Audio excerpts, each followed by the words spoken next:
dia a todos. Bem-vindos a mais um evento do IDS. Quero aqui cumprimentar todos os presentes, alguns ex-alunos aqui que nós vemos com muita satisfação. Cumprimento também os colegas que estão nos assistindo remotamente e dizer que hoje é um dia muito oportuno para trazermos esse tema a vocês, que é a nova reforma da Previdência, pela PEC 06 de 2019.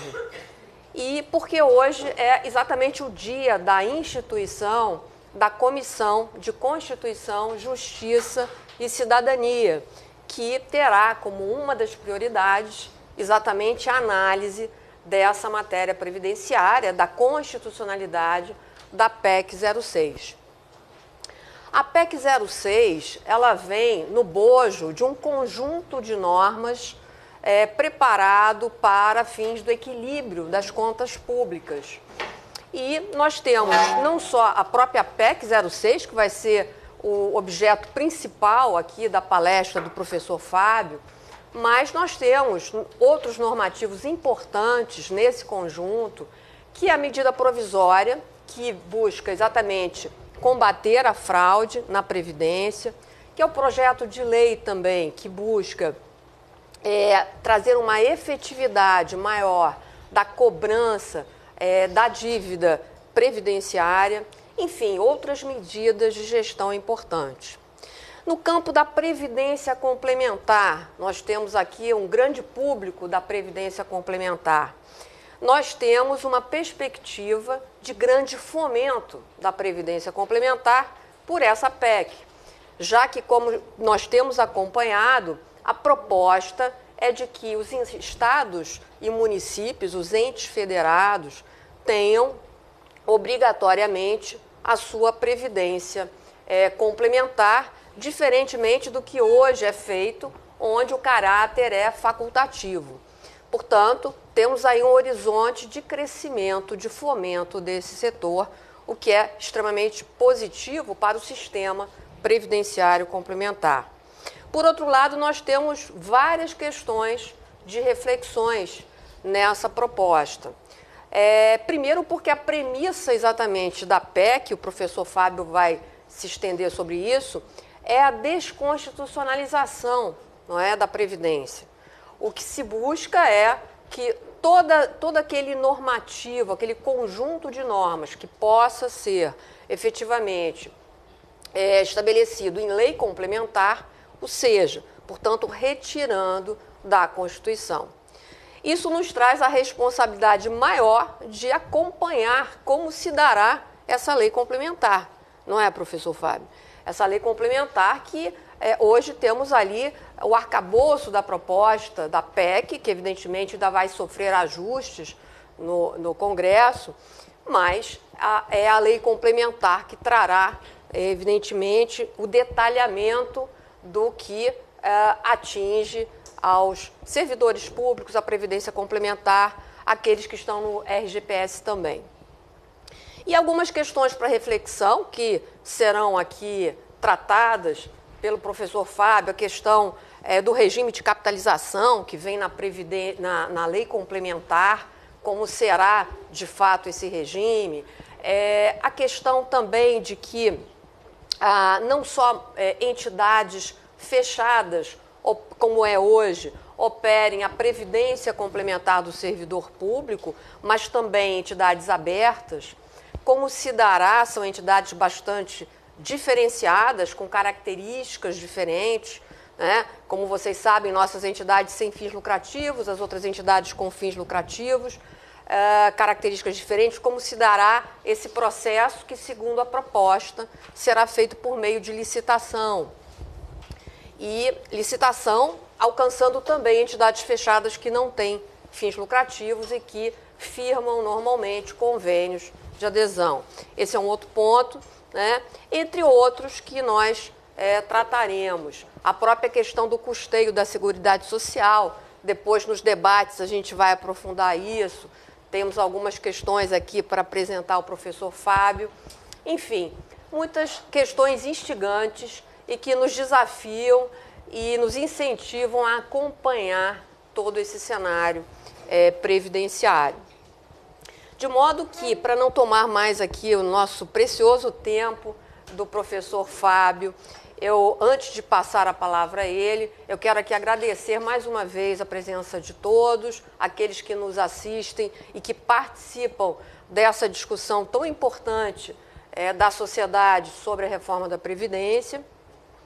E aproveitar para dizer que aqui no IDS nós estamos mais uma vez lançando uma nova turma de Previdência Complementar, do curso de atualização em Previdência Complementar, um curso de 120 horas, que já foi feito por alguns de vocês aqui presentes, e que propicia a certificação por capacitação do ICSS, Instituto Certificador de Seguridade Social, de forma que aqueles que tiverem interesse em conhecer esse programa, interesse nessa educação previdenciária, procurem aqui o IDS, que nós teremos muita satisfação de recebê-los.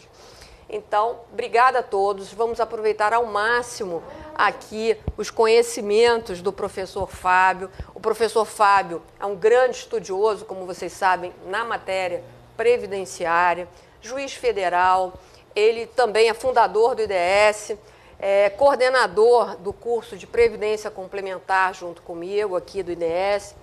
Portanto, vocês não poderiam estar com um palestrante mais adequado aqui para tratar desse tema. Obrigada a todos, não é? E bom evento.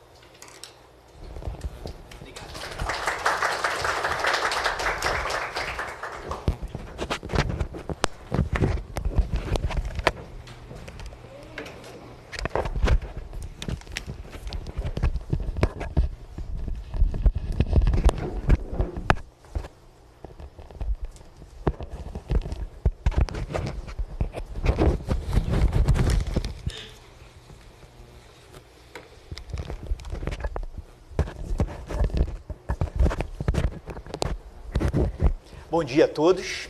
Bom dia. Só esperar o pessoal da técnica. Às vezes a gente conversa com nada ali, mas estou falando com o pessoal da parte técnica, tá? Que eles estão dando retorno. Bom, agora sim, bom dia a todos.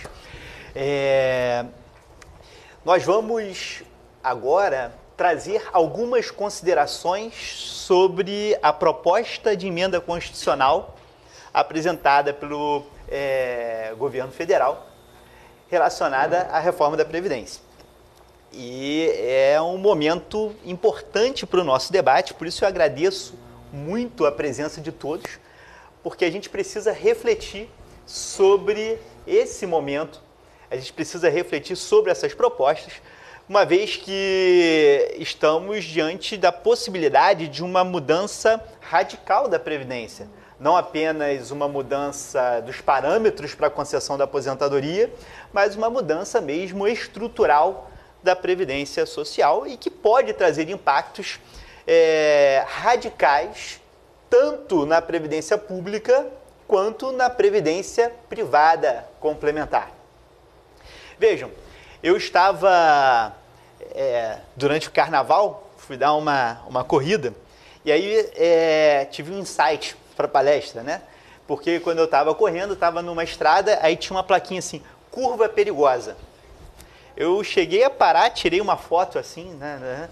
Aí quando eu estava vindo para cá, no catamarã, fazendo os últimos ajustes nos slides, eu estava com a minha esposa ao lado, cheguei a pegar essa foto e botei na apresentação, assim, né? Aí eu olhei o rosto dela e falei, resolvi tirar, né? Porque a gente conhece e valoriza a sabedoria lá em casa, então, né? Mas a ideia fica.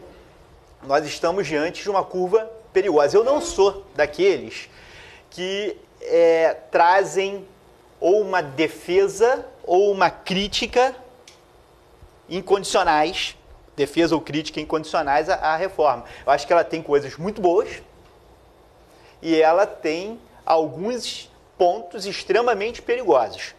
Então, essa é a ideia para a gente debater aqui, tá? Bom, o primeiro ponto, como a Lígia colocou, aliás, Lígia, muito obrigado pelas suas palavras, né? Talvez tenham sido generosas demais, até porque a gente ainda não tem a formação de uma ideia completa sobre a reforma. Ninguém tem, na verdade. A gente ainda está desenhando, eu acho que nem mesmo os autores da reforma têm, até porque a construção dessa reforma passou ali por diversas situações. Tinham 3 grupos, basicamente, propondo ali o texto da reforma, e ali a gente percebe no texto que há colocações dos 3 grupos que acabaram formatando aqui a proposta de emenda constitucional. Mas um ponto importante é a desconstitucionalização do tema. Vejam, vem sendo muito criticada por alguns setores a desconstitucionalização do tema da Previdência. Retirar da Previdência, do texto constitucional, parâmetros para a concessão da aposentadoria, para o cálculo da aposentadoria. Eu queria dizer, em primeiro lugar, que talvez essa seja uma das grandes vantagens do texto da reforma constitucional, na minha opinião. A Constituição ela tem um papel. Agora, não está dentro do papel da Constituição estabelecer exatamente a regra da aposentadoria, o cálculo da aposentadoria. Isso não faz sentido estar no texto constitucional. Por quê? Qual é a lógica de você ter uma norma constitucional? A lógica de você ter uma norma constitucional é que você terá uma norma que é mais importante que a vontade da maioria. Essa é a lógica. Quando você coloca um texto na Constituição, você retira aquela decisão do debate democrático. Você retira aquela decisão do legislador, no dia a dia, no cotidiano. Então só faz sentido estar na Constituição aquilo que tem algum grau de estabilidade e que é essencial na Constituição de um Estado. Então, por exemplo, você estabelecer uma regra constitucional que exija ali os parâmetros básicos da Previdência é uma coisa. Outra coisa é você ter a regra constitucional dizendo a idade que a pessoa vai se aposentar, a forma de calcular a aposentadoria. Isso é diferente. Isso não tem que estar na Constituição mesmo. Isso tem que estar no âmbito legislativo, a opção do legislador. Até porque, se uma coisa nós podemos ter certeza, se tem uma coisa que não muda na Previdência, é a necessidade de haver mudanças. Né? Então a gente precisa sempre estar adequando e a gente precisa de um espaço legislativo para tratar desse tema, coisa que a gente já vinha aprendendo há algum tempo. Reparem que a retirada de normas detalhistas sobre Previdência da Constituição não vai acontecer agora, ela já vem acontecendo. Nós tínhamos, na redação original da nossa Constituição, a determinação de que o cálculo da aposentadoria fosse feito pela média dos 36 últimos salários de contribuição. Isso foi retirado. E aí falou, vai ser pela média. Aí cabe ao legislador estabelecer como é essa média. Agora, o que nós vamos encontrar é a proposta de emenda constitucional falando que uma lei complementar vai trazer a disciplina da Previdência Social. Tá? Então nós vamos ter aqui os requisitos de elegibilidade trazidos pela lei. Não há nada de absurdo nisso. Na verdade, parece bastante razoável. Não apenas os critérios de elegibilidade, mas também aqui a forma de cálculo do benefício. Nós teremos aqui a possibilidade de trabalhar com diversos pontos relacionados aos benefícios na lei, tirando isso da Constituição. Na verdade, essa proposta ela vem falando de várias coisas que hoje já estão na lei, e ela só está trazendo aqui para a lei complementar, e está tirando, por exemplo, a questão da idade, do tempo de contribuição do texto da Constituição e colocando, dizendo que isso tem que estar na lei. Tá? É claro que aí nós vamos ter que encontrar alguns limites. Por exemplo, quando você retira da Constituição um parâmetro mínimo de reajuste do benefício, como está acontecendo, a gente passa a ficar num ambiente um pouco perigoso. Então, por exemplo, nós temos hoje no texto da Constituição, o texto de hoje, não da proposta, a garantia de que os benefícios previdenciários serão reajustados de forma a manter o seu valor real. Isso que significa corrigir o benefício de acordo com a inflação. Me parece que essa é uma norma que deve estar na Constituição. Porque essa é uma norma básica, essencial, da estrutura. Ela dialoga com um ponto fundamental. Não adianta eu conceder um benefício hoje com um cálculo e deixar que esse valor vá sendo corroído pela inflação ao longo dos anos. Isso não deveria sair da Constituição. A proposta está retirando. E aí está deixando com o legislador o critério de escolha do índice de correção. Então, em princípio, você poderia ter aqui um critério de reajuste do benefício estabelecido pelo legislador que não contemple a manutenção do valor real do benefício. O que me parece perigoso. O que, aliás, assim, se a gente olhar para o passado da Previdência, a gente percebe que isso já gerou muito prejuízo para o segurado, muito prejuízo para o rol de protegidos da Previdência Social. Tá lá. Bom, mas, de modo geral, a ideia de desconstitucionalizar as regras previdenciárias é adequada. A gente precisa apenas estar atento aí a um exagero nessa desconstitucionalização. Um outro ponto que está evidente na proposta de emenda constitucional é uma prioridade do econômico sobre o social. E aqui a gente poderia debater de forma, talvez, sem esperanças de chegar a um consenso, o que deve prevalecer, o econômico ou o social, né? Porque alguns podem dizer, não, deve prevalecer o econômico, porque sem o econômico não tem como garantir o mínimo do social. E outros podem dizer, não, deve prevalecer o social, porque de nada adianta ter uma previdência econômica se ela não cumpre o seu papel social de proteger o segurado. E aí a questão é a busca de um equilíbrio. É evidente aqui para a gente, tá, que a proposta está priorizando o econômico sobre o social. Não é também um abandono do social, tá? Não é um abandono do social. A proposta cuida também, faz até alguns ajustes bastante interessantes na questão redistributiva, mas é uma prioridade. Por exemplo, aqui, e aí um assunto que não tem nada a ver com previdência complementar, mas é que talvez seja aquele que, lendo, mais traduz essa ideia da prioridade do econômico sobre o social, que é a seguinte, olha só, nós temos hoje no Brasil, desde a Constituição, desde a redação original da Constituição, uma proteção especial para os trabalhadores rurais que vivem da produção rural. Não estou falando do dono da fazenda, não. Estou falando daquele sujeito que vive da sua produção. Ele planta, colhe, depende de vender a produção para sobreviver. Então ele vive do quê? Ele vive da produção rural. Tá? Ora, ele, de acordo com o texto atual e de acordo com o texto da proposta, deve contribuir para a Previdência sobre o resultado da venda da sua produção rural.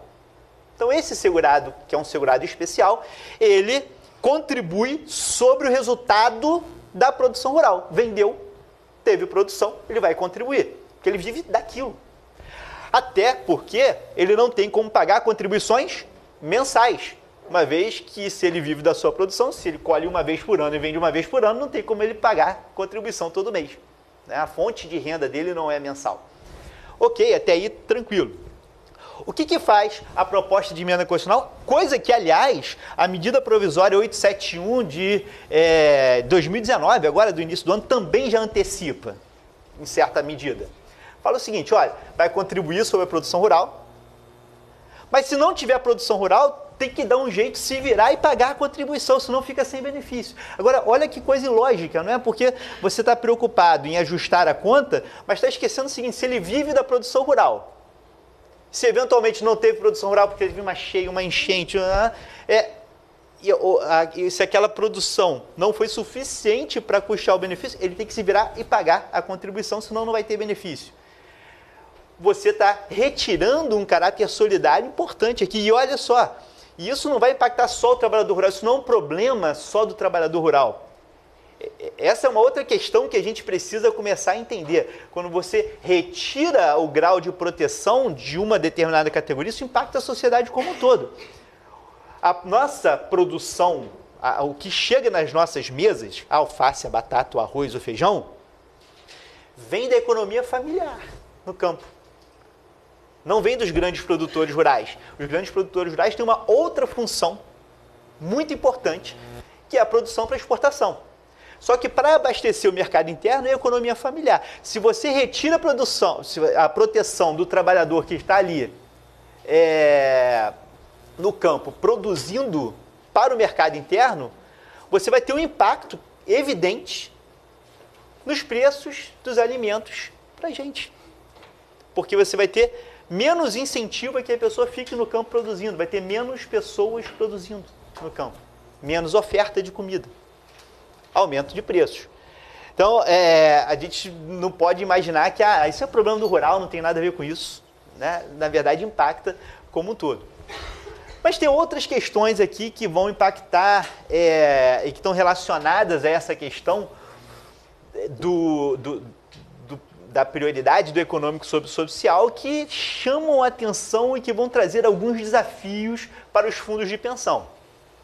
Vejam só, um dado importante, e aqui especialmente nas entidades de previdência complementar com patrocinadores públicos, nós temos aqui duas mudanças importantes. Uma delas está aqui, ó. Dentro aqui é regra de remuneração dos servidores públicos e dos empregados públicos, tá? Foi acrescentada aqui a vedação, a percepção simultânea de proventos de aposentadoria do regime geral decorrente de emprego público com aposentadorias do regime próprio de previdência social. Então vamos imaginar o seguinte, que um servidor público se aposentou, tá? E aposentado, fez concurso e agora ele é empregado público. Não é uma situação tão rara. A pessoa que tem um regime próprio de previdência e agora ele é empregado público. Ele é aposentado pelo regime próprio e agora é empregado público, tá? Ele não vai poder acumular os proventos de aposentadoria do regime próprio com os proventos de aposentadoria do regime geral de previdência social decorrentes agora desse novo momento de contribuição. O que acontece aqui? Você está... Na proposta anterior, era uma vedação ainda maior. Você não poderia acumular proventos de regime geral com regime próprio. Aqui não. Aqui, na verdade, o que você está tendo você não pode acumular proventos de aposentadoria do regime próprio de previdência dos servidores com proventos de aposentadoria do regime geral decorrente do exercício de cargo, emprego ou função pública. Ou seja, regime geral, aqui vai ser a aposentadoria do empregado público, do empregado das estatais. Então imagine só que você pode ter a seguinte situação.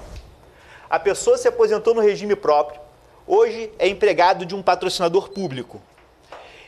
Quando chegar o momento dele se aposentar, ali no patrocinador público, ele não vai poder acumular a sua aposentadoria anterior com a sua aposentadoria do regime geral de agora.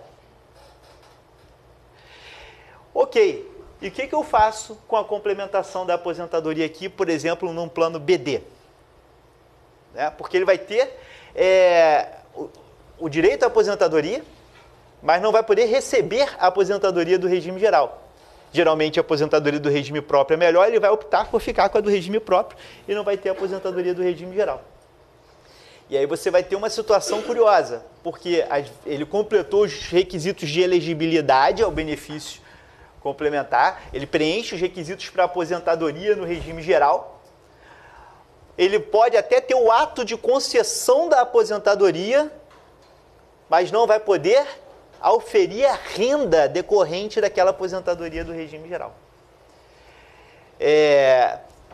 Vamos ter que fazer alguns ajustes, considerando ali talvez o valor que ele teria direito a receber e calcular ali a complementação diante dessa restrição. Então você tem uma restrição a essa acumulação, tá? Não para por aí. Temos mais. Olha só que coisa. Nós também não vamos poder acumular, aqui ó, pensão por morte com a aposentadoria da forma como a gente acumula hoje. Tá? Esse é um problema que está colocado aqui na PEC. Também não é novidade porque na proposta do governo anterior havia algo parecido. Tá? Um pouquinho diferente, mas a mesma lógica. Olha só que coisa aqui. Primeiro, o problema é que ele coloca aqui nos dando esperança, né? Olha só como é que ele fala. Eu não posso acumular, primeiro ele diz assim, ó, eu não posso acumular 2 aposentadorias do regime geral, não posso acumular 2 pensões do regime geral. Legal. Aí você vai ler o parágrafo 1º do artigo 30 da PEC, fala o seguinte, é permitida a acumulação de pensão por morte deixada por cônjuge ou companheiro no regime geral de previdência social. Então, ó, pensão de cônjuge ou companheiro com pensão por morte concedida pelo regime próprio de previdência. Tá lá, o sujeito tem um vínculo com o regime geral e um vínculo com o regime próprio. Tá? Então, ele é um servidor público e tem também uma atividade privada. Morre. Aqui está dizendo, hoje perfeitamente ele vai deixar as 2 pensões. Aqui está dizendo, em princípio pode deixar as 2 pensões. Aí depois fala, também posso acumular essa pensão com aposentadoria do regime geral e do regime próprio. Ok. Até aqui é o que nós temos hoje. O sujeito pode receber a pensão e receber a aposentadoria, não é? Alguém que está aposentado pode estar recebendo pensão pela morte do cônjuge, do companheiro. Legal. Só que depois de falar que pode acumular, vem a PEC e diz como eu posso acumular, tá?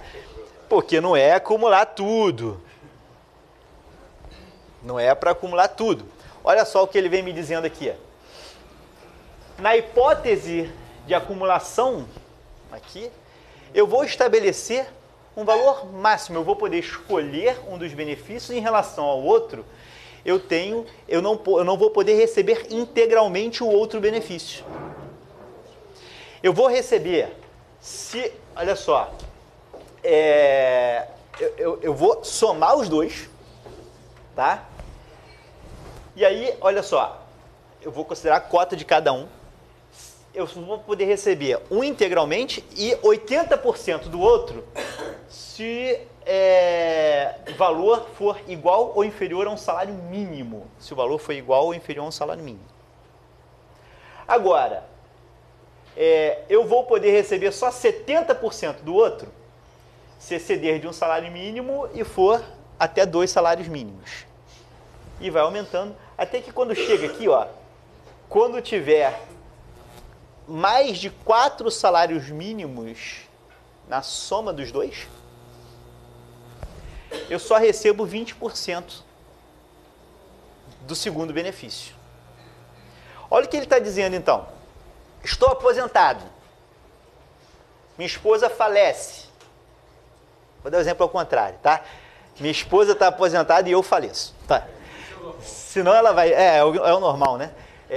Mas também para evitar a bronca. Aí, veja só, ela está aposentada e eu venho a falecer. Ela vai ter que escolher qual benefício ela vai receber integralmente, se é a pensão ou se é a aposentadoria. Escolheu um, o outro ela vai receber 20%. O outro ela vai receber 20%. Tá? Olha o impacto disso também na administração dos benefícios do fundo de pensão. Como é que você vai fazer aqui nessa complementação? Bem, nos planos BDs, né? Porque o CD está resolvido.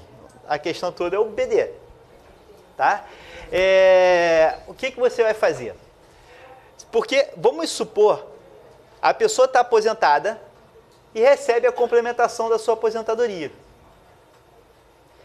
Morre o marido. Morre o marido. Ela vai e fala, quero ficar com a pensão do marido. E minha aposentadoria cai para 20%.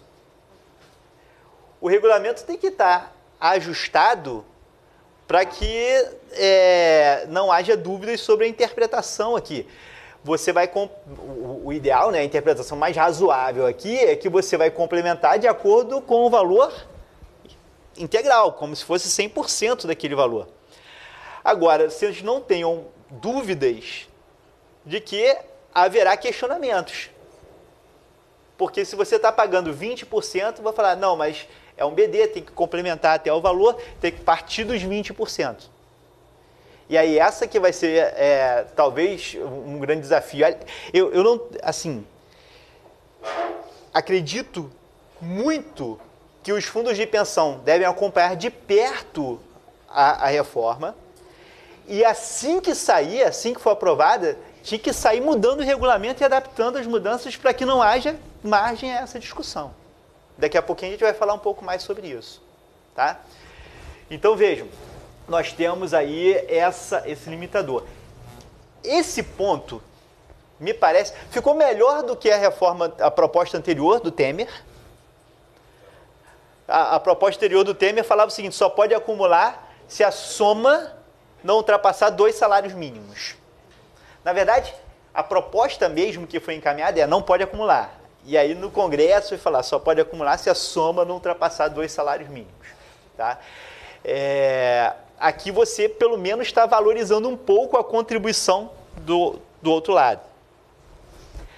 Mas, Fábio, isso é inconstitucional.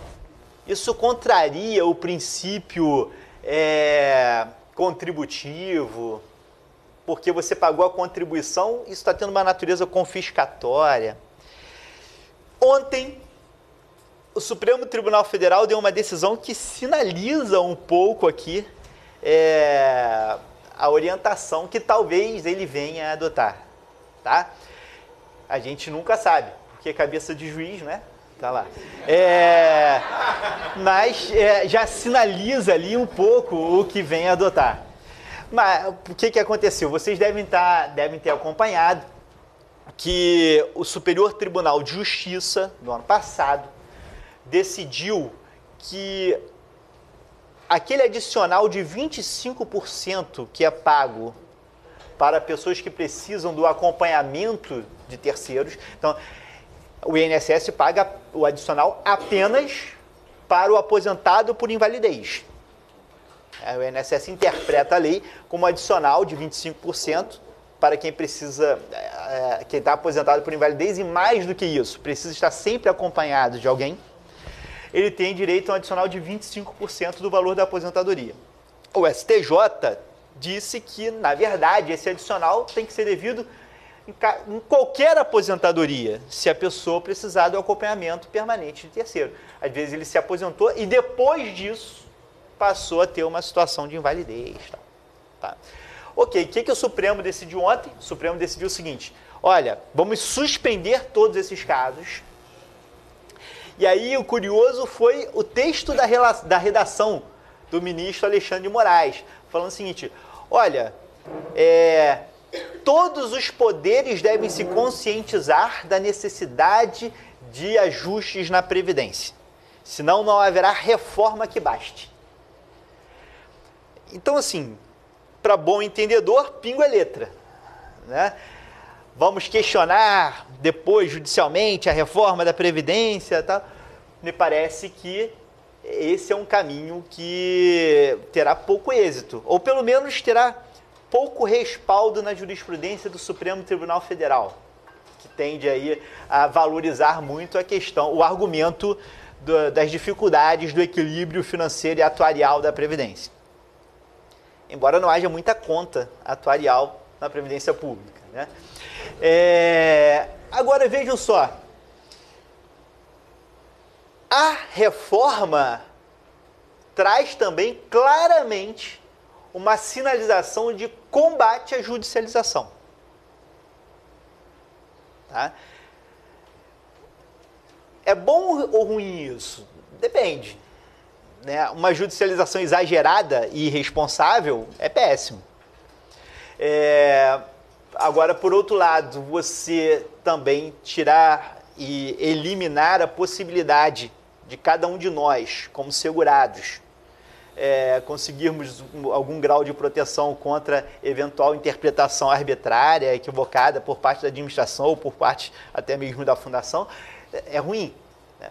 Mas essa sinalização a gente vai encontrar em um outro dispositivo, que é o artigo 195, que fala do custeio da Previdência Social, lá no parágrafo 5º. Nós temos ali uma regra que é chamada regra da contrapartida ou regra da precedência do custeio. Essa regra diz o seguinte: nenhum benefício pode ser criado, majorado ou estendido sem a indicação da fonte de custeio total. É o que diz hoje ali. Então eu não posso criar um benefício novo, não posso estender o benefício para outras pessoas e não posso aumentar o valor do benefício sem dizer de onde vem o dinheiro. Tá? Essa regra existe hoje e ela sempre foi interpretada como uma mensagem para o legislador. Porque, em princípio, quando o judiciário vai decidir sobre um benefício ou não, ele não está criando, majorando ou estendendo o benefício. Ele está identificando a existência daquele benefício no ordenamento jurídico.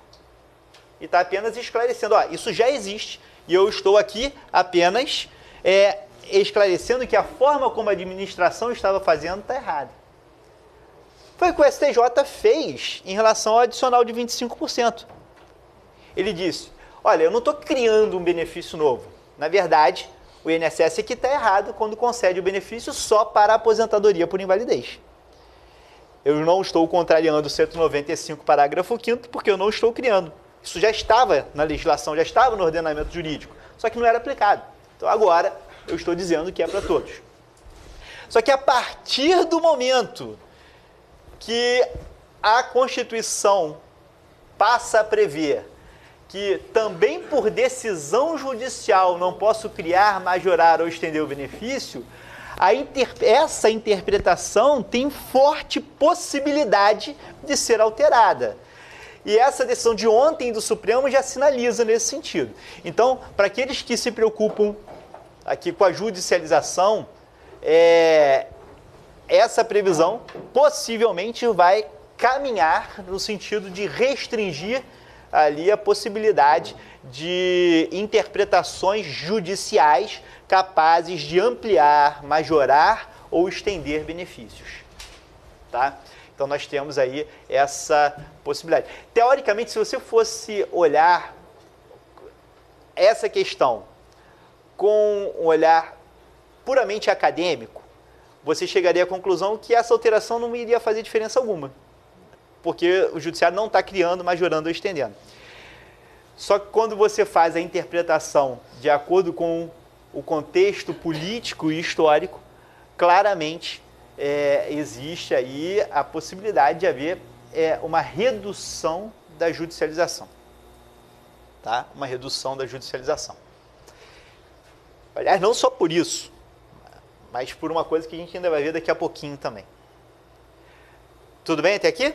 Ok. Bom, outro ponto importante que foi colocado, então aqui, é a questão da capitalização. Esse é um ponto que se apresenta aqui para a gente de uma maneira que eu diria que é a curva mais perigosa que a gente tem quando a gente fala dos fundos de pensão. Tá? É claro que a proposta traz algumas oportunidades de fomento para o setor, e ali já colocou muito bem principalmente quando você estabelece a obrigatoriedade dos regimes próprios estabelecerem previdência complementar para os servidores públicos.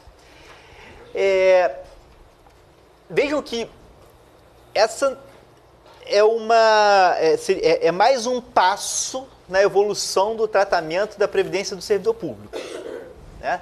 Nós tínhamos uma previdência na origem que era premial, o servidor público recebia a aposentadoria como um prêmio pelos serviços prestados ao Estado, sequer era contributiva mesmo na origem.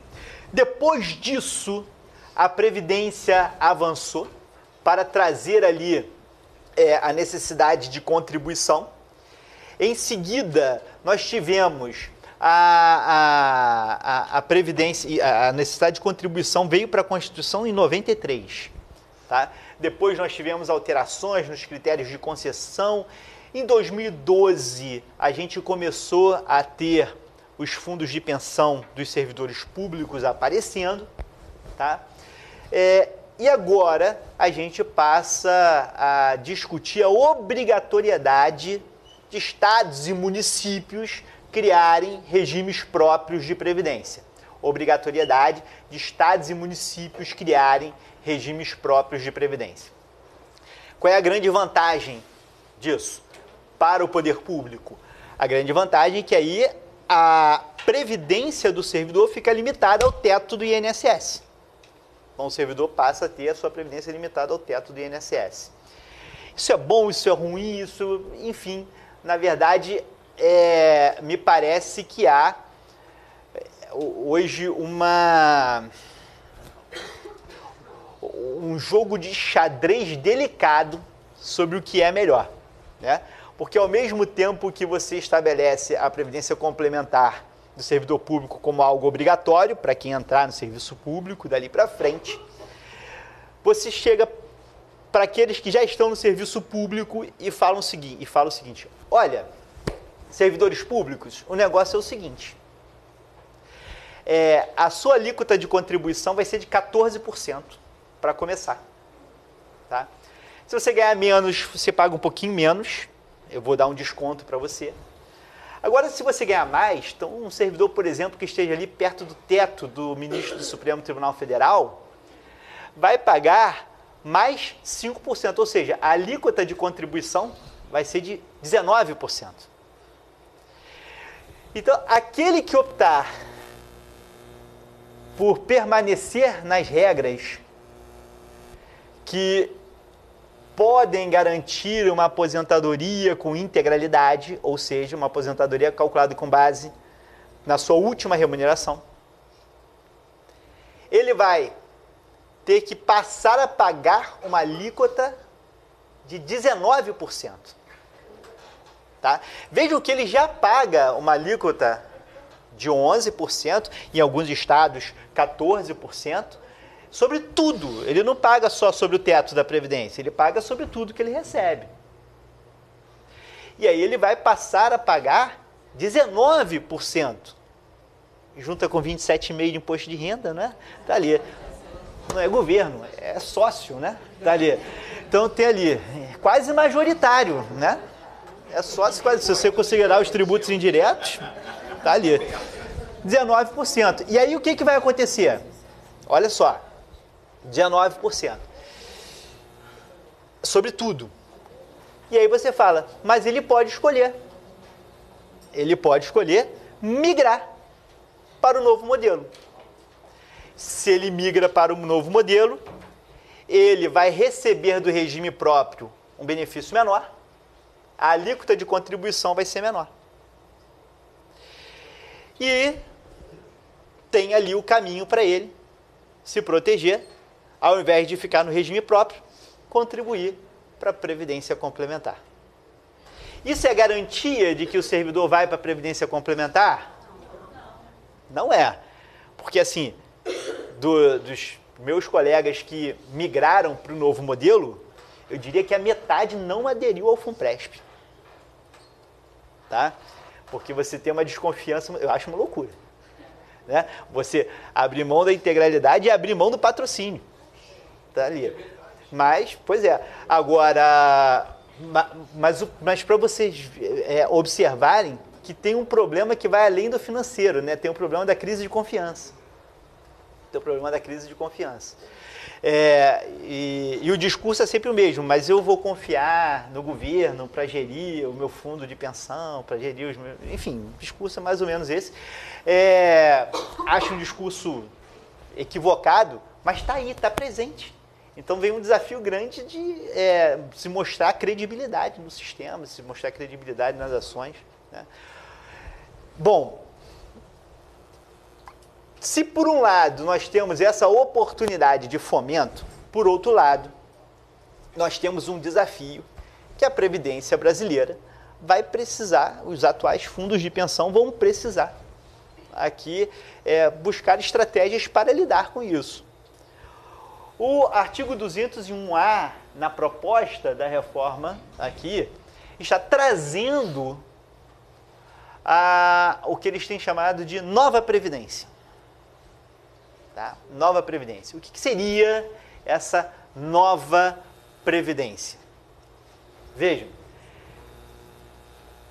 Lei complementar de iniciativa do Poder Executivo Federal vai instituir um novo regime de previdência social organizado com base em sistema de capitalização.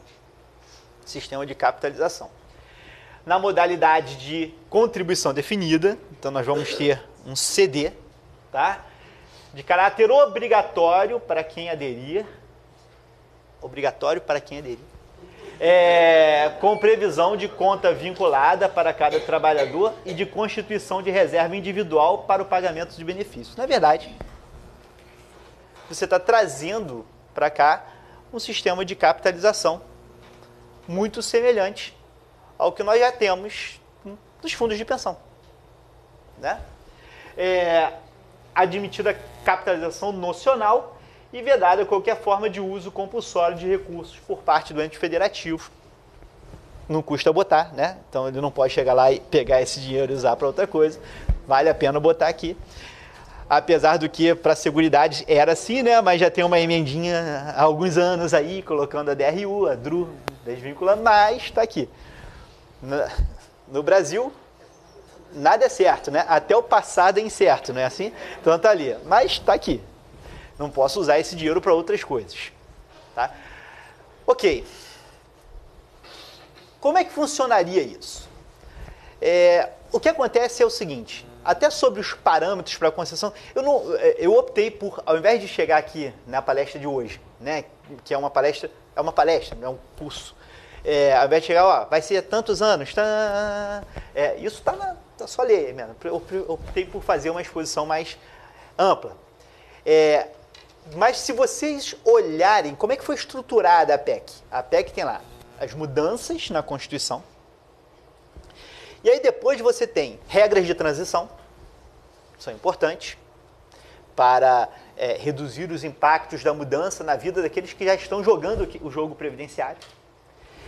E você já tem normas transitórias, ou seja, aquelas normas que vão prevalecer até que venha a tal lei complementar ou as tais leis complementares que vão regular esse tema. Ora, se a gente olha para essas regras transitórias, a gente já tem a ideia do que vai estar proposto pelo governo na lei complementar, né? Essas normas transitórias já trazem para a gente ali qual vai ser o projeto de lei complementar a ser proposto. Ele vai aquilo ali. Em relação ao sistema de capitalização, bom, olha só o que diz o talvez futuro artigo 115 do ADCT. ADCT, para quem não é da área jurídica, é ato das disposições constitucionais transitórias. Né? Você teve ali na Constituição de 88 o texto da Constituição e veio o ADCT com as regras, ó, enquanto não tiver aqui e tal, feito, tá, prevalecem essas regras. E aqui nós temos, ó, enquanto não vier a lei complementar, tá? Esse novo regime de previdência, olha só, ele vale para regime geral e para servidores, vale para um regime geral e para os servidores, será implementado alternativamente ao regime geral e aos regimes próprios, portanto, vai trabalhar com a capitalização CD, tá? Vai ter garantia de piso básico não inferior ao salário mínimo, tá? Então você estabelece aqui um piso de benefícios com base em um salário mínimo. Olha aqui. Gestão das reservas por entidades de previdência públicas e privadas, habilitadas pelo órgão regulador, assegurada a ampla transparência dos fundos, o acompanhamento pelos segurados, beneficiários e assistido dos valores depositados, enfim, transparência, informação. Agora, olha isso aqui. Gestão das reservas por entidades de previdência públicas e privadas. Meus amigos, o que vai acontecer é o seguinte. A nova previdência, em capitalização, e ainda tem que ser desenhada de modo mais claro, mas em princípio o que está sendo proposto é que a nova previdência, ela vai garantir uma renda básica para aqueles que forem ingressar no sistema, garante uma renda básica, e depois você está no modelo CD. Depois você está no modelo CD. Tá? Qual é o grande problema que existe aqui para os fundos de pensão, na minha opinião? A pessoa já está numa previdência básica no modelo CD. Na verdade, o fundo de pensão vai oferecer mais do mesmo para aquela pessoa.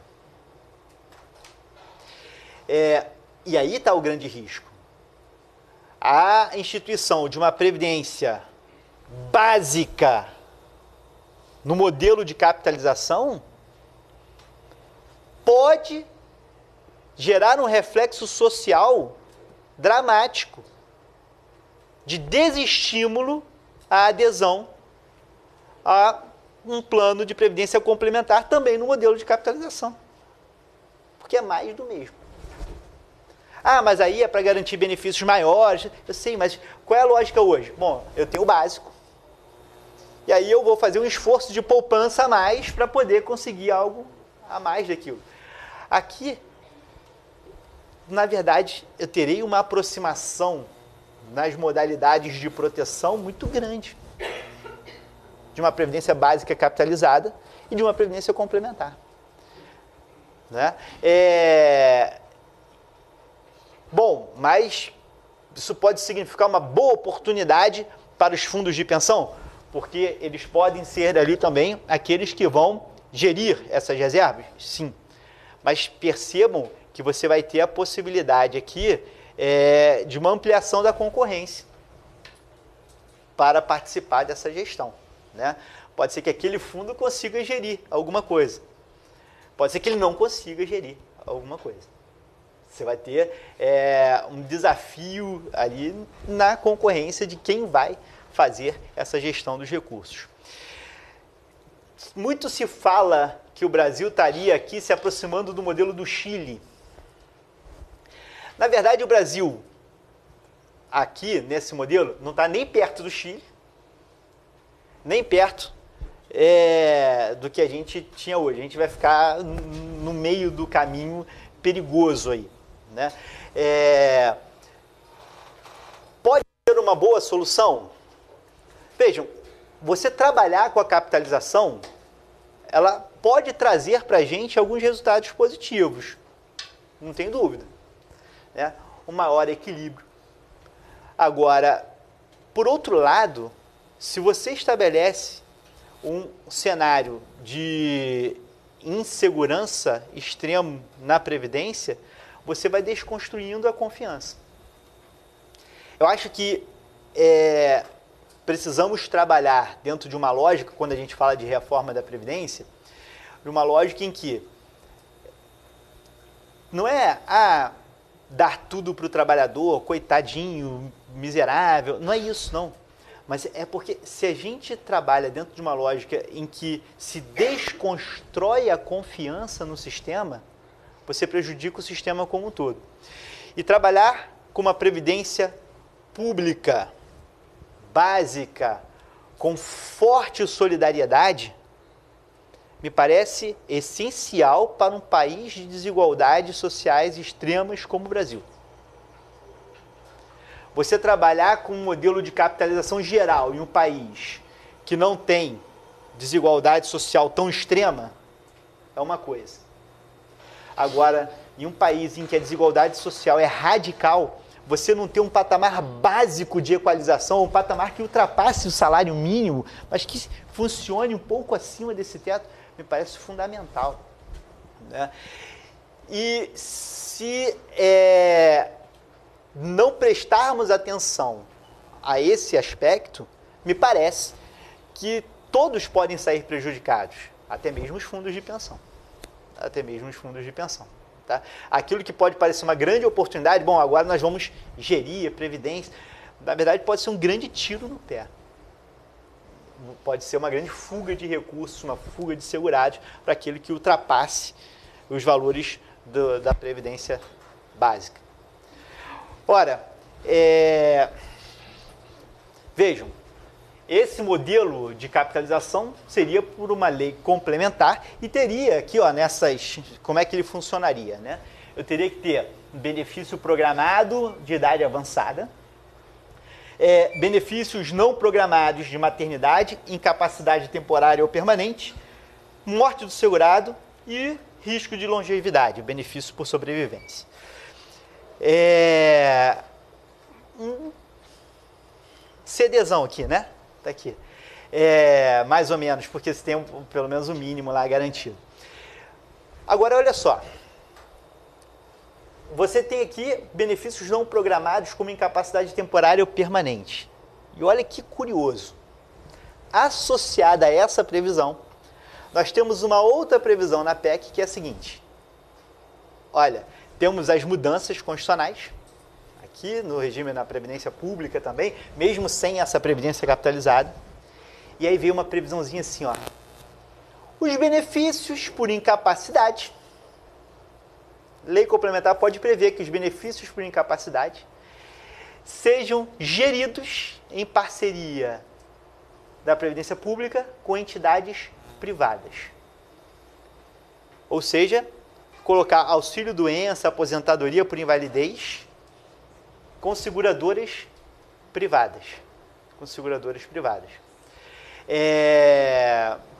O que também gera uma preocupação intensa. Eu diria a vocês que hoje nós temos no INSS, né, no regime geral, uma preocupação enorme com benefícios por incapacidade, que é refletido no judiciário claramente. Tá? Eu recebo de recursos de auxílio-doença e aposentadoria por invalidez, só o meu gabinete, na turma recursal, recebe 10 por dia. 10 recursos por dia. Aqui no Rio de Janeiro, nós somos 8 turmas recursais, com 3 gabinetes cada turma. 10 recursos, já é segundo grau. Imagina a quantidade de ações que não ingressam, imagina a quantidade de pedidos que não vão para o INSS. Né? Então você tem ali um volume enorme de benefícios por incapacidade. E, gente, a Previdência é conectada. Quanto mais difícil é para uma pessoa conseguir a aposentadoria voluntária, maior o número de benefícios por incapacidade concedidos ou requeridos. Tá? Uma coisa acaba ligada à outra. O que acontece aqui? Nós temos um volume enorme de benefícios por incapacidade hoje.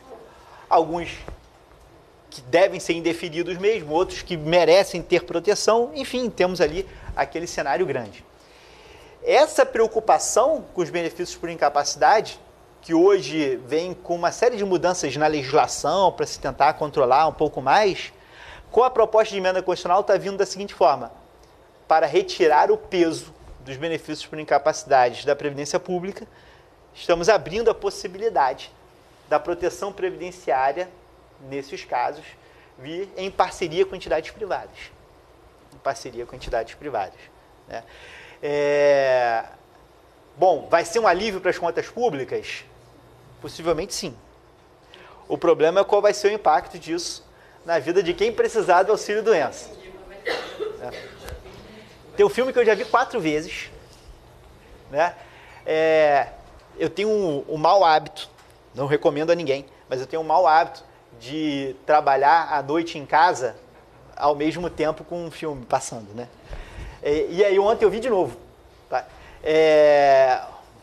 Daniel Blake, já viram? Quem não viu, veja.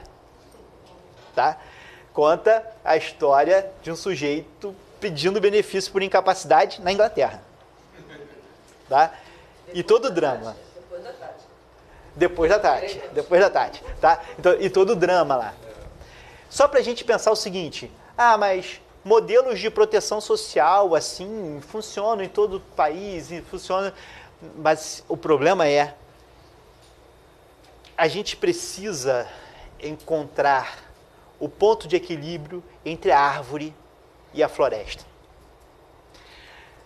É verdade que não adianta salvarmos a árvore e matarmos toda a floresta. Mas, por outro lado, não existe floresta sem a árvore. Então, quando falamos de reforma da Previdência, a gente precisa aqui buscar um modelo que garanta a sustentabilidade do sistema, e nisso a proposta é bem sucedida, com um modelo capaz de conseguir aqui alcançar uma proteção social razoável. Nisso, o modelo tem algumas falhas e que merece, então, o debate da sociedade. Em termos de perspectiva aqui, de aprovação, é sempre uma grande incógnita, não é? Mas já se fala aqui na possibilidade de aprovação de maneira mais célere dos pontos centrais, que estariam aí nas mudanças paramétricas, né?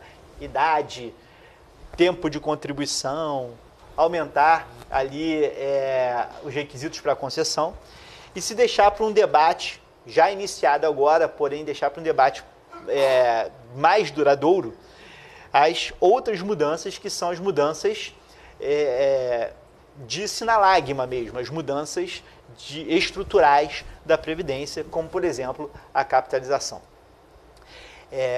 Nessas questões, nós vamos precisar aí de uma atenção redobrada, mudar idade da aposentadoria, tempo de contribuição necessário, são ajustes pontuais importantes. De fato, imaginarmos a possibilidade de uma aposentadoria por tempo de contribuição sem idade mínima,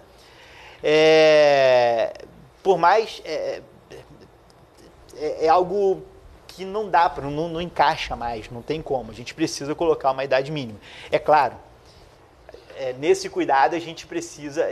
Isso que eu falo não é unânime, né? Tem muita gente que acha que não pode ter idade mínima. A gente precisa ter uma idade mínima para aposentadoria, na minha opinião. Agora, a idade, só de curiosidade, a idade proposta, né, para as mulheres, 62, para os homens, 65, mas o presidente já disse que para as mulheres vai baixar para 60. Né? E aí, então, nós vamos encontrar aqui a possibilidade de fazer ajustes, mas olha só como é difícil, não é fácil. Assim, governar o país como o Brasil não é fácil, né? Se você coloca a idade mínima de 65 anos, por exemplo, você vai encontrar cidades em que a expectativa de vida não chega lá. Então, e como é complicado isso falar, então coloca uma expectativa de vida separada por região. Não dá, porque você tem... As pessoas mudam, né? Não vai acontecer. Vai todo mundo se mudar para aquela idade baixa. Isso não é a solução. Todo mundo vai para o Nordeste, né? Mas olha só, aqui, interior do estado do Rio, tá? Aliás, Baixada Fluminense tem cidade com expectativa de sobrevida lá embaixo, tá? É claro que você pode ter propostas interessantes que mesclem tudo. O objetivo hoje não é debater propostas, é debater a proposta do governo federal, né? Vamos caminhar nessa discussão? Provavelmente vamos ter uma reforma da Previdência, a não ser que ocorra uma outra catástrofe política. Mas a reforma da Previdência que a gente está vendo ser construída, ela vai impactar decisivamente não apenas a economia do país e como a vida das pessoas. E eu quero encerrar agora dizendo o seguinte: me preocupa muito quando eu vejo no debate político afirmações como a seguinte: temos que aprovar para oferecer uma sinalização positiva para os investidores, né? O objetivo da Previdência Social não é oferecer uma resposta positiva para os investidores. O objetivo da Previdência Social é tutelar vidas, é proteger as pessoas. E é claro que sem os investidores, às vezes, a gente acaba gerando uma situação catastrófica para o país, mas o foco central não pode ser esse. O nosso negócio é a pessoa. O nosso negócio é o indivíduo. E que a gente consiga, então, tentar levar para os nossos representantes essa preocupação com os indivíduos nos debates sobre a reforma da Previdência. Acho que a gente pode abrir agora para eventuais debates, que eu vou deixar a Lígia coordenar. Tá bom? Muito obrigado.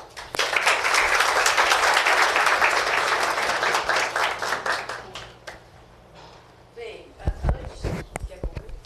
Pode falar por isso. É só porque a gente tem o pessoal online, né? Vamos juntos aqui. Bom, antes de abrir para os debates, já faço aqui minha primeira pergunta para o Fábio, aproveitando aqui dessa situação de coordenadora de debate, né, Fábio? O artigo 115 da ADCT, do Ato das Disposições Constitucionais Transitórias, fala desse regime de capitalização por meio de entidades de previdência privadas e públicas. Nós sabemos que as entidades fechadas e mesmo as abertas são sempre privadas. Como é que você vê essa entidade pública, essa figura prevista no ADCT? Hoje a gente tem o INSS, né, mas não é essa a proposta. Como você vê essa questão? Me parece que aqui a gente vai ter situação parecida com o que acontece com o FUNPRESP hoje, né? Então você tem o FUNPRESP como uma entidade de natureza pública tratando de uma relação de direito privado.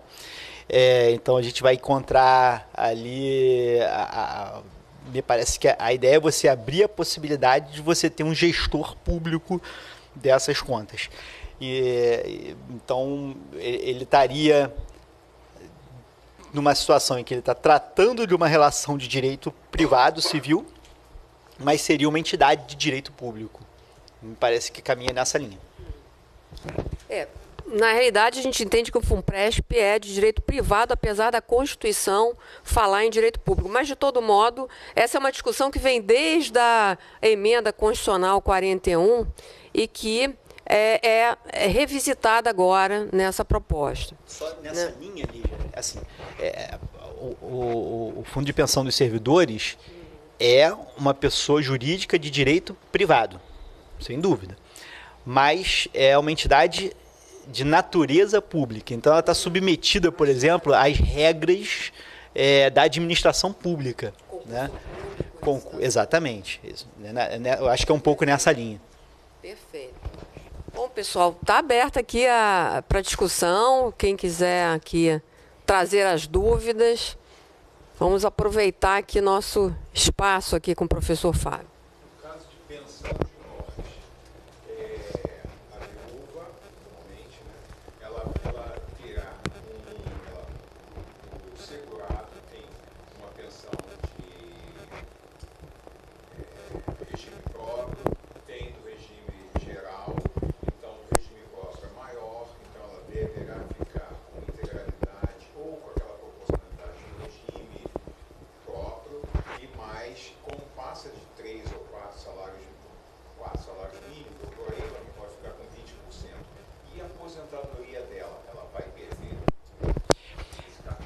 Então, a pergunta é, o que aconteceria se uma pessoa tem 2 pensões e aposentadoria? Né? Vejam que o que está sendo permitido acumular é a pensão do cônjuge com uma aposentadoria, e aí obedecendo para a aposentadoria esse mesmo percentual, e 2 pensões de cônjuge. Então, o que aconteceria aqui é que ela poderia receber a pensão integral, mais uma pensão reduzida, mais uma aposentadoria reduzida. Também reduzida. Se ela tem um salário mínimo só de aposentadoria, não tem mais o que reduzir. Você vai aplicar as regras de acumulação somando. Você vai aplicar as regras de acumulação somando. E mesmo no valor de salário mínimo tem redução, né? É 70%, só recebe 70%. Então, na verdade, você vai aplicar essa redução para o segundo e, eventualmente, para o terceiro benefício. Tá? Diga.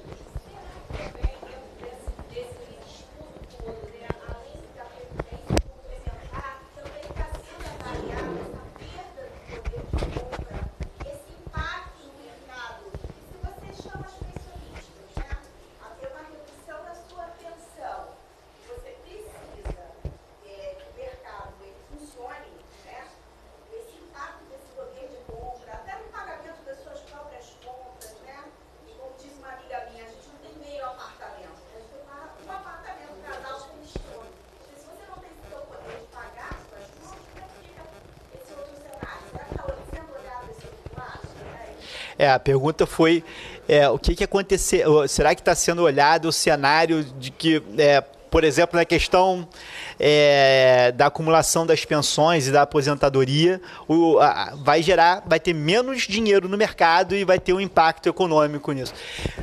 Bom, se de fato foi avaliado, e me parece que essa é uma consequência clara e que possivelmente passou, né, pelos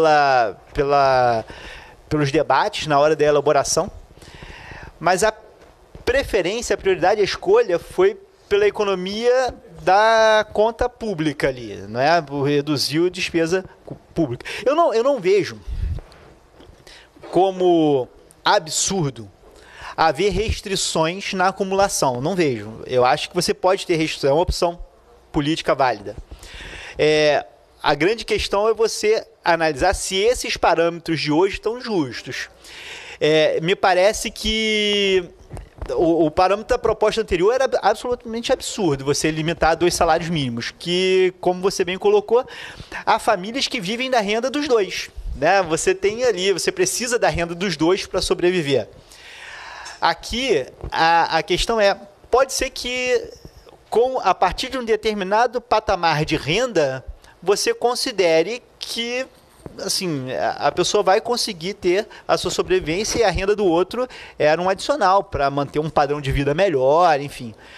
A pergunta é se nos 4 salários mínimos que são colocados, se a gente chega a esse patamar adequado ou não.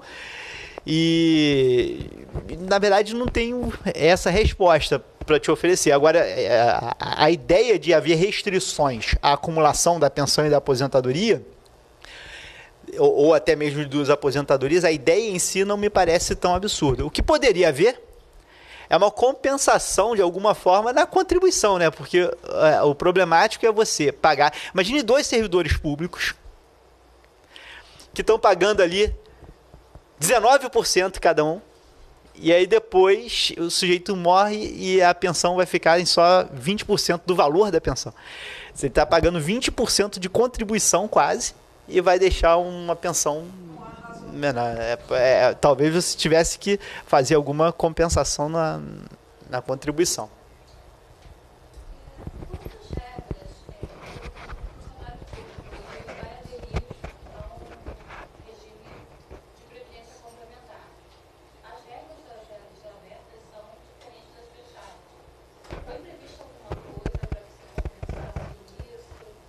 Então, a pergunta é sobre a possibilidade de adesão do servidor público ao novo modelo de previdência. Veja, na PEC não está previsto, tá?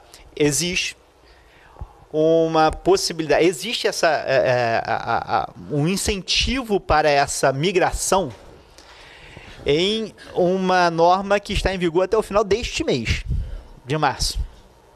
Tá? Então, quem tem que migrar, que está pensando em migrar, tem que migrar agora. Qual é essa regra de incentivo? A ideia é a seguinte: um servidor público pagou contribuição sobre tudo que ele ganha. Se ele migra para um modelo de previdência complementar, o que vai acontecer é que a sua aposentadoria pública fica limitada ao teto do INSS. O problema é que durante anos para trás ele pagou sobre tudo. Então, o que existe para quem aderir até março? Agora, tá? Existe o pagamento de um benefício. Lá na frente, quando ele for se aposentar, ele vai receber um benefício calculado com base nessas contribuições que ele fez acima do teto do regime geral de previdência social. É como se fosse um benefício proporcional diferido. Tá? Você vai pegar essas contribuições acima do teto do regime geral, ver quantos anos ele pagou a contribuição acima do teto do regime geral, calcula hoje o valor desse benefício e depois ele vai sendo atualizado. No momento que ele for se aposentar, ele vai ter aquele benefício aí. Tá? Existe hoje essa possibilidade. Ele recebe um benefício calculado hoje. Então, vamos supor que ele tenha pago 10 anos. Você vai calcular um benefício que é proporcional aos 10 anos que ele pagou acima do teto. Ele vai receber um benefício mensal, no momento em que for se aposentar. Tá? Ele é calculado hoje, depois vai sendo atualizado, e aí lá na frente ele vai receber a aposentadoria básica, até o teto do INSS, esse benefício especial, e se ele tiver previdência complementar também, o benefício da previdência complementar.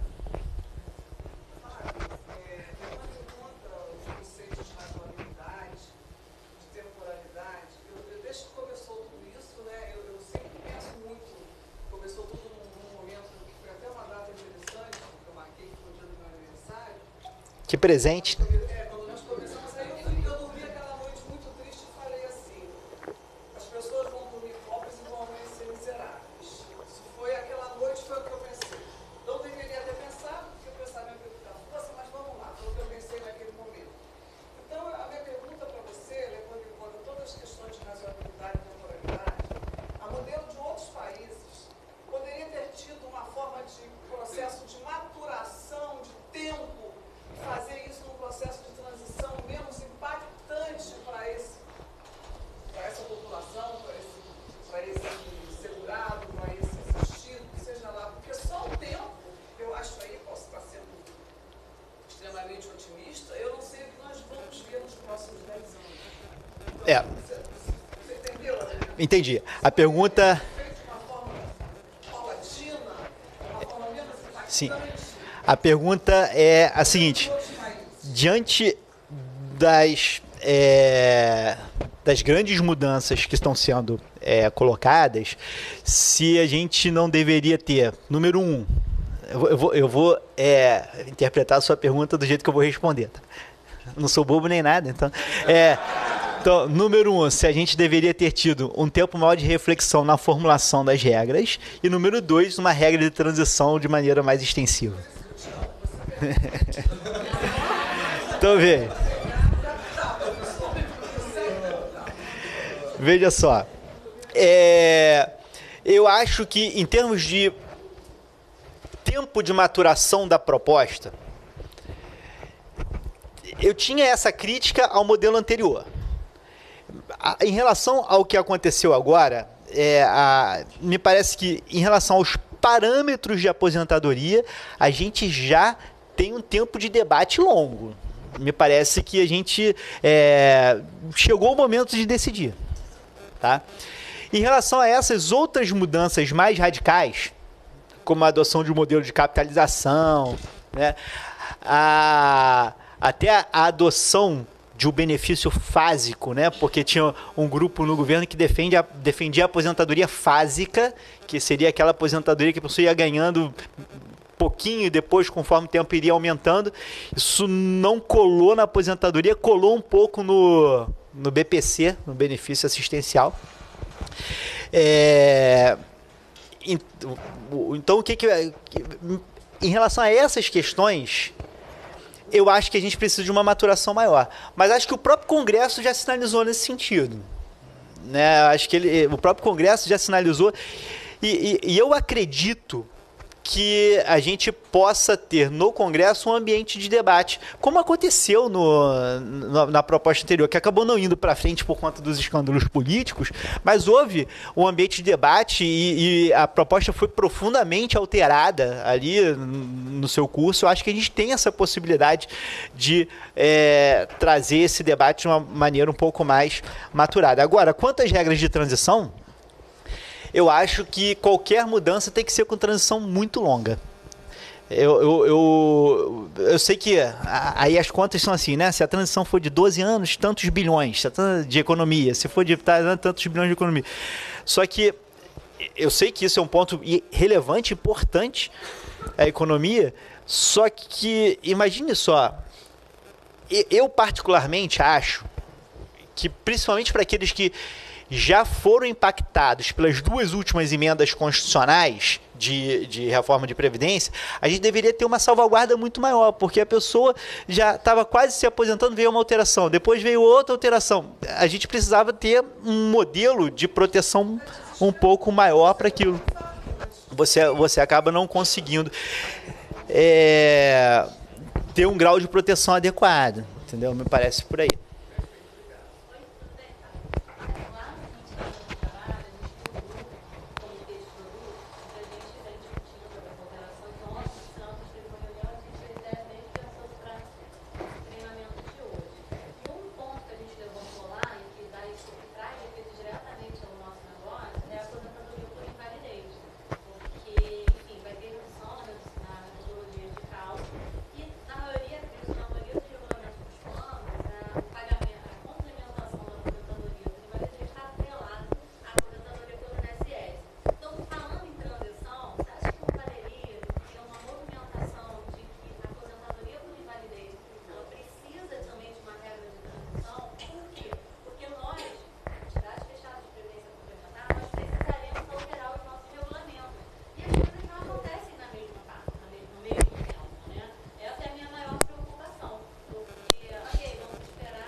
Não tem dúvida. A grande mudança na aposentadoria por invalidez é que ela passa a ser proporcional ao tempo de contribuição, né? Então, ela parte de 70%, se eu não me engano, né?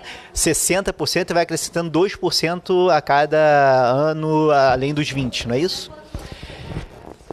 Não, o atuário... Pergunta para os atuários ali, ó.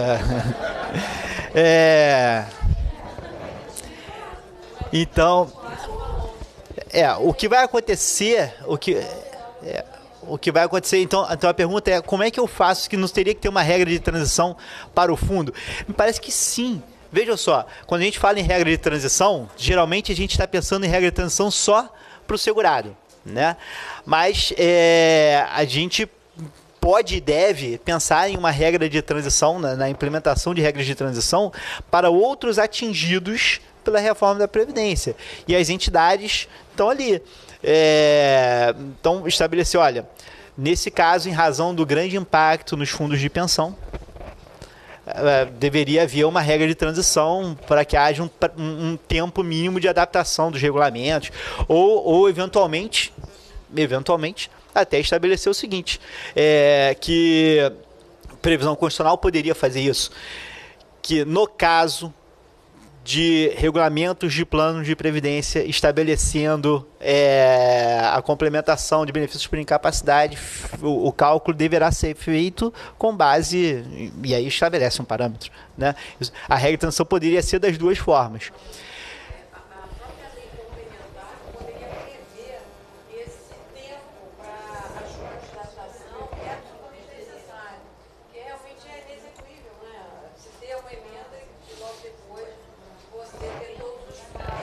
Então, eu acho que a lei complementar já poderia deixar... Já poderia. Uma previsão, né? E que depois, evidentemente, seria, depois de regulamentado por CNPC, operacional, né? Poderia. Sem dúvida, Lígia. O único risco que ainda pode existir, e acho que você tem toda a razão, mas o único risco que ainda pode existir é o seguinte, a emenda do jeito que está, ela já tem uma norma transitória para entrar em vigor antes da lei complementar. Então pode ser que assim, até que venha a lei complementar, demore. E aí já vai começar a valer o que está prevendo aqui, porque ela fala até que venha a lei complementar, fica valendo o seguinte. Teria que ter esse fino ajuste aqui, exatamente. Tudo bem. Aqui tem algumas pessoas que trabalham comigo, que são os meus assistentes, e tem outra pessoa que também já trabalha, eles sabem que a sociedade procura muitas respostas. Então, a minha pergunta é a seguinte, talvez esteja no texto e eu admito que eu não li integralmente, então vou aproveitar a oportunidade de perguntar, existe a regra de transição para quem está na iminência de ter o direito reconhecido e tem a regra nova para quem ainda não tem os novos. Uma vez sendo aprovada essa proposta, para quem já tem o direito adquirido, assim, mesmo a partir da vigência, como que vai ser mantido a Sim. norma anterior para quem já tem o direito adquirido e mesmo depois da norma dessa proposta uma vez aprovada? Sim. Tá, a pergunta é sobre direito adquirido. Muita gente pergunta e eu fico pessoas que trabalham com Isso. Não. Aliás, assim... Se apresentar para o pessoal conhecê-la, de onde for. Meu nome é Conceição. Qual é a... Maria da Conceição, eu sou advogada previdenciária, sou pós-graduada pelo DNDS. A proposta já fala, tá, do direito adquirido. E nem poderia deixar de falar, ou se deixasse de falar, teria que ser protegido também, tá? O que acontece? O direito adquirido... E a sua pergunta é muito importante porque a gente sempre vê as notícias, né? O pessoal correndo para se aposentar antes da reforma, tá? Exato. Isso parece eu indo para o trabalho, quando eu passo na banca para ver se tem daqueles jornais de 50 centavos alguma revisão na capa. Que eu sei que vai aumentar a distribuição, né? Aposentado ganha 140% a mais. Aí você já sabe que... Olha só. O que acontece aqui é que se a pessoa preenche os requisitos para a concessão da aposentadoria, mesmo que não tenha requerido, está resguardado aqui o direito da pessoa se aposentar de acordo com as regras anteriores. O cálculo é de acordo com as regras anteriores e os critérios de concessão de acordo com as regras anteriores. Se ela está a caminho de preencher esses requisitos, você vai falar de expectativa de direito e ela é protegida com regra de transição. Se ela ainda vai ingressar no regime de previdência, aí são as regras novas para ela. Então você tem essas três situações. Quem já adquiriu o direito, ela pode escolher, é uma escolha, tá? Se ela quiser se aposentar de acordo com as novas regras, tudo bem. Agora, atenção, porque a jurisprudência já se firmou no seguinte sentido. Quando você fala de direito adquirido, você tira uma fotografia do momento. O que quer dizer que você vai se aposentar pelas regras antigas, mas também com os fatos antigos. Então você não pode se aposentar com as regras antigas usando mais tempo de contribuição, mais idade. Não, você vai se aposentar com as circunstâncias de fato e de direito do momento em que houve a mudança, do instante imediatamente anterior ao que houver a mudança. Tá? Então vai ver quanto tempo de contribuição você tinha, quantos anos você tinha no momento em que foi aprovada a emenda. Se você já tinha o direito de se aposentar de acordo com esses requisitos, você vai calcular sua aposentadoria de acordo com esses requisitos. Você não vai poder somar mais o que acontecer depois. A partir daí, benefício não pode ser reduzido, mas contribuição pode ser aumentada. Sim. Tá? Sim. Sim. Sim. É isso aí. Tá? Ou seja, o valor do seu benefício bruto está garantido. Agora, se aumentar a contribuição, e esse é um outro ponto importante. Por que é um outro ponto importante? Porque a reforma prevê, além do aumento da contribuição, que já tem alíquotas previstas, como essa 19%, prevê a possibilidade de alíquotas extraordinárias para compor eventuais déficits dos regimes públicos de previdência. Então, você pode ter alíquota extraordinária. Então, veja, a mesma lógica que você tem, eventualmente, para cobrir o déficit na Previdência Complementar, você vai ter alíquota extraordinária também aqui.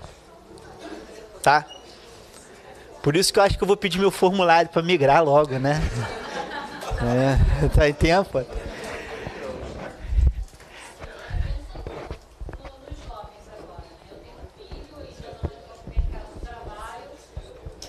Pensando no jovem agora, tem um filho que não entrou no mercado de trabalho. Pensando o que nele? Na aposentadoria dele? Tem certeza?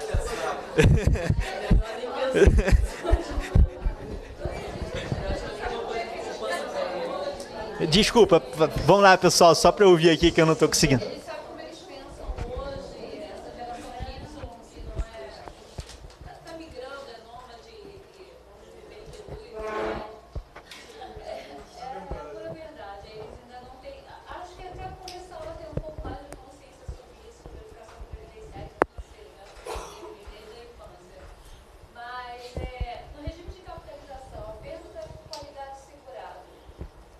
Alguma coisa para isso? Como é que, se haverá proteção, se não haverá, como é que vai ser esse custeio? Como puxar isso? No regime de capitalização, a proteção básica, quando não houver recurso suficiente, é a renda mínima que está ali estabelecida.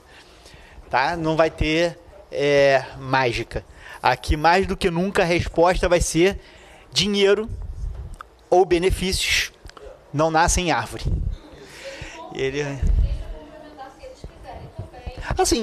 Sim, a previdência complementar, se quiser. A previdência complementar, nesse ponto, não. Por enquanto. Tá?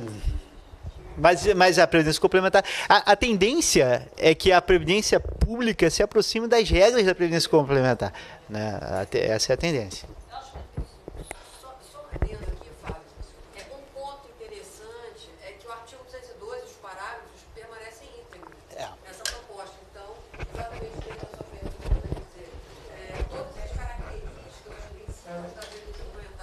Não há alteração. Isso. Há uma dúvida muito grande em relação, parte de muitas pessoas, em relação à acumulação. No caso, uma pessoa é funcionário público, exerce um cargo público hoje, e ela também contribui para o regime geral.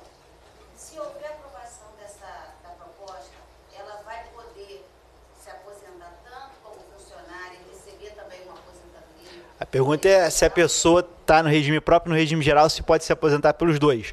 Sim e não.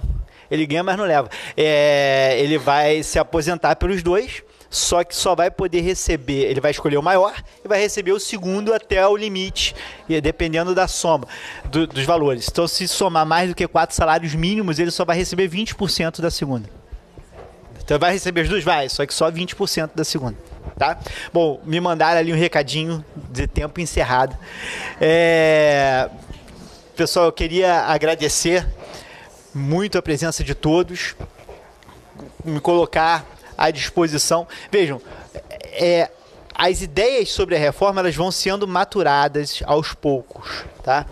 Eu quero dizer a vocês que o meu projeto, a partir da semana que vem, é sempre colocar algumas reflexões sobre a reforma da Previdência, das novidades, o que está acontecendo, algumas ideias, no YouTube, tá? Então, tem um canal no YouTube que eu criei para isso. Na verdade, está sendo ainda formatado ali, mas já está valendo o endereço, tá? Se quiserem, aí Planos e Futuro, o canal no YouTube. Planos e Futuro, tá? E aí a gente, para debater esse tipo de informações, tudo bem? Lígia, eu queria agradecer mais uma vez aí pelo seu convite, você como coordenadora da atividade, tá? E a gente fica aqui sempre aberto a esse tipo de atividade, de debate, de discussão. Bom, nós que agradecemos, Fábio, a sua excelente palestra, como sempre, esclarecedora. E quero aqui agradecer a todos os presentes, os que nos assistem remotamente, pelo prestígio da sua presença. E dizer que o IDS está sempre aberto a continuar essa discussão, que, na verdade, nós estamos iniciando uma discussão, né? Essa proposta ainda será apresentada devidamente ao Congresso, que a Comissão de Constituição e Justiça foi instalada hoje, ou pelo menos deve ser instalada hoje. Então, é o início de muitos e muitos ricos debates, né, de todos aqui na Previdência Complementar e na Previdência Social. Então, obrigada a todos e que continuemos aqui a participação desse importantíssimo tema para a nossa sociedade. Obrigada.